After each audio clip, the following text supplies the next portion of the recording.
My name is Dr. Tim Fallah and I am the VP of Research and Development at Rodan and Fields. We all know the incredible results that the AmpMD roller can produce. But how does it do it? How does it work? Well, we decided to find out. We took tissue from a plastic surgery procedure, and on half of that tissue we used the AmpMD roller, and on the other half we left it untreated. We took a biopsy from either side, incubated it to keep the tissue alive, and then we did a genetic analysis on that tissue. This would tell us what the AmpMD roller was doing to the tissue, what happened to the DNA, what genes were upregulated and what genes were downregulated. What we found was that the AmpMD roller upregulated those genes associated with youthful and healthy skin, collagen, integrins, laminin. Equally as interesting was that it downregulated genes associated with aging skin and skin that have been subjected to UV radiation. And these are called MMPs, and you can see them here as the red bars. So what does this mean for our skin? Well, here is a diagram of what our skin looks like, and with the different layers, the quantified layer, the epidermis, and the dermis. And if we overlay that with what we saw from the molecular analysis, what we see is that junctions are strengthened, extracellular matrix is upregulated, collagen is boosted, and cells are mobilized, those cells that produce collagen. But that isn't all of the story, because we also use retinol. Here is a study that was done at the same time as we were doing our study, and this concentrated on what happens to gene expression when you use 0.04% retinol. Now in our capsules, we are using 0.075% retinol, almost twice as much. But what this study did show was that elastin and fibrillin, as well as collagen, are all upregulated. So if we combine these results with the results that we saw with the AmpMD roller, what we see is the junctions are strengthened, cells mobilized, extracellular matrix and collagen upregulated and boosted, but also elastin and fibrillin are increased. Now, stimulating all of these different aspects of skin will produce the kind of results that we see with the AmpMD roller. But you don't have to take my word for it. Here we see histology slides actually demonstrating what we see at the molecular level and what we have seen in befores and afters at the histological level. So here we have non-treated skin on the left and the same skin treated with the AmpMD roller. Two very important things that you can see straight away. Firstly, look at the surface of the skin. It's much tighter on the right. You don't have all of that sloughing off. You don't have blurred definition between the epidermis, which is the dark layer, and the dermis, which is the light layer.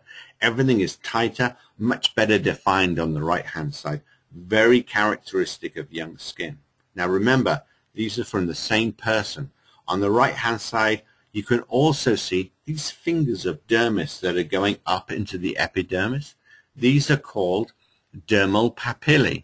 If you look at the left-hand side, there are none there. Dermal papillae are very characteristic, in fact, of baby's skin, because what it does is it increases the surface area of the dermis and the epidermis. This is very important because these dermal papillae are the way that the dermis feeds the epidermis. It delivers nutrients and oxygen, both extremely important to young, healthy skin. So basically, we have turned old skin on the left into young skin on the right by using the AmpMD roller. So what you have seen here is, with the befores and afters, you can see the end result. We know now how that happens from a molecular point of view, and here you can actually see it happening real time with real skin. So how does this play out when we look at a timeline? Well, what we discovered was on day one of using the roller, gene regulation has already started to happen. Good genes are slightly increasing, bad genes are decreasing. So on day one of using the roller, this actually starts to happen. I'm not suggesting that we will see the results on day one, but you can certainly see the process has been initiated. By day 5, it has really taken hold. All of those good genes going up, those bad genes going down. The skin is truly being taught to be healthier and act younger. And this is really the basis of why we see what we see in the histology slides and what we see in our before and after pictures. Now, the doctors have said for over a year now, we should use our rollers for about a year. Well, we have been looking at the rollers throughout that year to see the data points of how long we should use our first roller for. And what we found was, when we did this study, we looked at a new roller and we compared it to a roller that was a year old that had been used about 4 to 5 times a week. And we looked at each of the needles with an inverted tissue culture microscope. And what we found was that on the new roller, 192 needles out of 192 were absolutely perfect, perfectly formed, in very good shape. But when we looked at the roller that was 1 year old and had been used on a regular basis, what we found was there was a significant number of needles that were now blunted. What this means is that very occasionally needles do become blunt. Now, throughout your first year, this makes very little difference because we have 192 needles, and an occasional needle that is blunted will make no difference to either sensation or efficacy.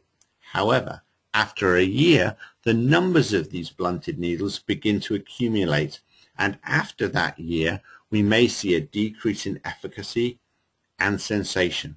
So a year is the time when we need to replace that roller with the one that has the 192 needles in perfect shape. Think of this like getting a cold. You begin to get a cold, you can feel it in your nose and in your throat, but you don't have a cold yet. Having a roller for a year is exactly like that. It's beginning to get to the point where efficacy and sensation will start to decrease. So stay sharp. Every 12 months, replace that roller. It's the only way to keep maintaining that activity that you have seen today on that molecular basis, histology basis, and of course with those fantastic befores and afters.